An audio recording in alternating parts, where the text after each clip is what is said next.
Welcome to a brand new TV show review here on Max Talks Movies, and today we're talking about the new Star Wars anime show, Star Wars Visions. 9 episodes that debuted this past Wednesday, September 22nd on Disney Plus. That ranges from 13 minutes, is the shortest episode, to 22 minutes, which is the longest episode.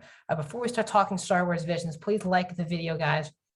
The thumbs up, that's the best way to support this channel. Also, please comment down below your thoughts. First of all, if you've seen this all 9 episodes completely, let me know your thoughts, non-spoiler of them, in the comment section down below. Also, tell me your ranking of the 9 episodes. I'd love to know what your thoughts are on those. If you haven't seen it, tell me, first of all, you're an anime fan, second, Star Wars fan, and then third, let me know, are you gonna check this one out and binge it over the next week watching Star Wars Visions. Also, please subscribe, ring the bell if you're new to the channel, do movie reviews, TV show reviews, streaming platform reviews, movie rankings, box, and all of these different type of things. So subscribe, ring the bell, and let's talk about Vision. So I was lukewarm on this. I'm not an anime guy whatsoever. I don't watch any anime. So I'm not the right person for this, obviously, but I am the biggest Star Wars fan. So basically anything Star Wars thrown at me with new content, I'm going to watch. So that's why I wanted to sit down and watch these 9 episodes. I know the following that anime has. I know how many people talk about it and love it, and I'm all for that. I just wanted to see how they would do it for Star Wars.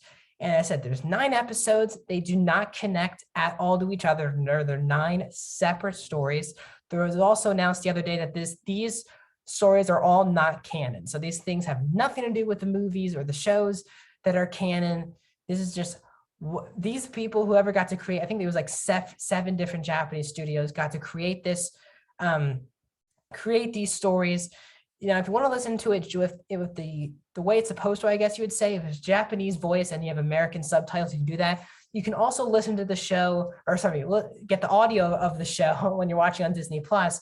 You can make it English, and they actually brought in a lot of big time famous voice actors to play the roles. There's like David Harbour, Henry Golding, Alison Brie, Neil Patrick Harris, all of these different types of people. Kyle Chandler, there's so many, Lucy Liu, there's a lot of famous people who get to voice it if you want to listen to it with the English voices over the characters. So that's just another thing to say. I want to say I really did have a fun time with this show. Now, I didn't love the show from start to finish. There's some really high highs, and there's also just mediocre episodes that I get the demographic they were going for.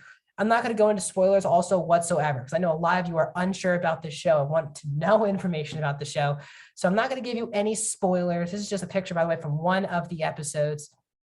So let's talk about it. So first of all, the first episode, I'm not going to break it down by episode by episode. There are some really great episodes I want to talk about. The first episode is really fantastic. It's called Duel, where there's this mysterious, Force-sensitive person fighting this really cool Sith lady who's voiced by Lucy Liu. And I thought that whole way to start this show was really fantastic. What the show does at its height is really add to Star Wars lore. And that's kind of the best part I want to say about this, is that it's not trying to connect to anything. Yes, they bring up that there's one episode where the Sith are completely been extinct. And he's this Jedi trying to track down a potential Sith who is still alive. There's episodes like that, is what I'm trying to say. There's not just connecting. There's no Skywalkers. There's really the only characters that are there from the original really movies or shows is in the second episode only, which is called Tatooine Rhapsody, which is one of my least favorite for sure episodes of the series, but it does include Boba Fett, who's also voiced by Tamora Morrison, and Jabba the Hutt. Now, other than that, no mainstream Star Wars characters are in any of the other episodes of the show. So that's another thing to say. But the Duel was really great, a really old school, really felt like that Ahsoka episode of The Mandalorian. Now, obviously, I like that a lot more than this, but the feeling of the old school Japanese samurai feel was really felt in the first episode of the series. It was really well done. The story was cool. I don't give away what this mysterious Force-sensitive person is or who he is and what he collects, but it's a really, really fascinating episode. As I said, episode 2 is Tatooine Rhapsody, where it's a band that is trying to save one of their own from Jabba the Hutt and Boba Fett. Just never got into this episode at all. Just felt total forgettable. You don't really understand why the band's together. You don't see how they're formed. They're just a band wanting to perform, and Jabba the Hutt is after them for some reason, and Boba Fett's on this journey. It just, for me, was not the best episode by far. It was one of my least favorite episodes by a lot in this episode. Then we got Twins, which I thought was also a really fantastic episode in episode 3, where these twins are born into the dark side, but one of them has some doubts about it and they have a huge fight. It's kind of like a multiverse version of Luke and Leia. What if one of them was split off and have their own thing? It was a really, really, really good episode. Then we go into The Village Bride, which I thought was one of the more forgettable episodes of the show. Then we go to The Ninth Jedi. Now, I love The Ninth Jedi episode as well, where it's a daughter of a lightsaber smith who creates these 9 lightsabers for these 9 left Jedi in the galaxy, and then they're pursued by dark forces on this mission. It's a really, really great episode. Really good lore to the Jedi. Then again, it feels like we go back and forth with the forgettableness and ones.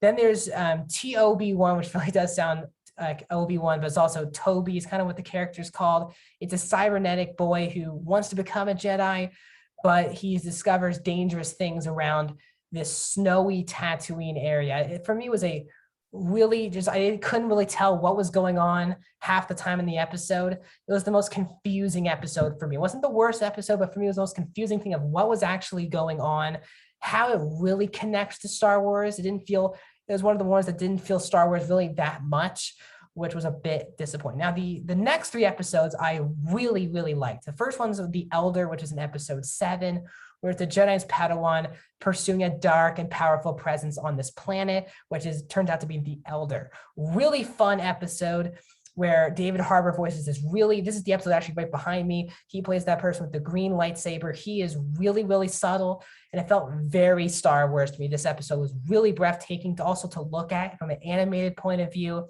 The rain hitting the lightsaber, the way they animate that is really, really fantastic stuff.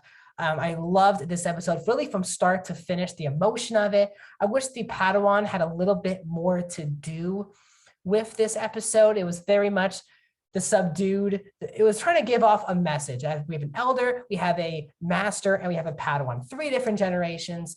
And you could really feel and they even have a whole scene explaining what the message of this episode was. It was a bit too heavy-handed with what the actual overarching message was of the episode, but overall, good episode. Then we go number 8, which is called Loth and Ocho, which I thought was a really strong episode about this family, his daughter and a father adopt this creature from another planet.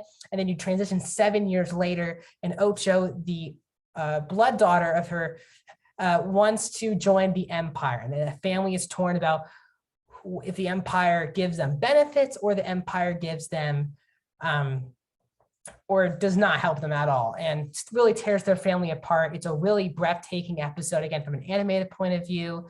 I guess the animation on this alien was a little bit too ridiculous, and it did pull me out of some emotional scenes of the way they designed this alien. But overall, the actual emotion of the story did come through, but there's a bit too many times where it became cartoony. Then this Akari episode, I don't know if I said that right, the final episode, which about a Jedi returning to his forbidden love to help defend her kingdom.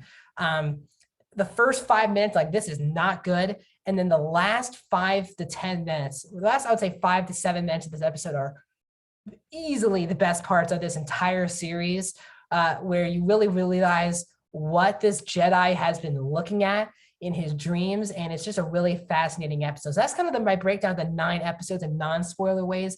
As you said, there's like 3 episodes that for sure, I know of them for sure, my bottom 3, but there's some really fantastic ones. As I said, The Ninth Jedi, the very first episode, The Elder, and the last episode are clearly, for me, 8 to 9 out of 10 episodes. Really feeling fantastic. So that's what I say. If you're an anime fan, you do need to watch the show. If you're a Star Wars fan, I would recommend watching, just because it just has nothing to do with the Skywalker saga or anything. It's non-canon. It's their own unique stories. It was kind of cool to see Disney produce something like this, or Star Wars, Lucasfilm do something like this, because it's so refreshing just to have a lot of Jedi fights that are really cool, but you're not really feeling like, how does this connect to this?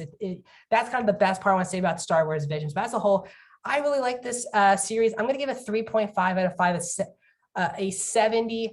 I really did have a fun time of Star Wars Visions. Isn't my favorite thing that Star Wars has done? Absolutely not, but a really nice way to look into other minds out there that thinking Star Wars, that don't want to connect to anything Star Wars, just want to tell a story in the universe. That's my thoughts on Star Wars Visions.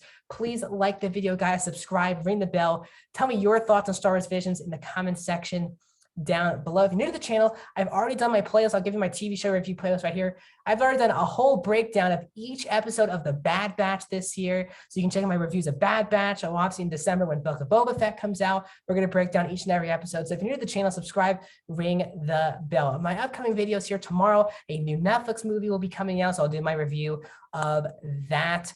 And then on Monday, my box office breakdown show will be having the next week. It will be we're wrapping up September. So I'm going to do all my movies from September ranked, and we get into Venom, Let There Be Carnage on Thursday. So a week from today, you'll be getting my Venom 2 review. So thank you guys for joining me on my review of Star Wars Visions. I'll see you guys soon.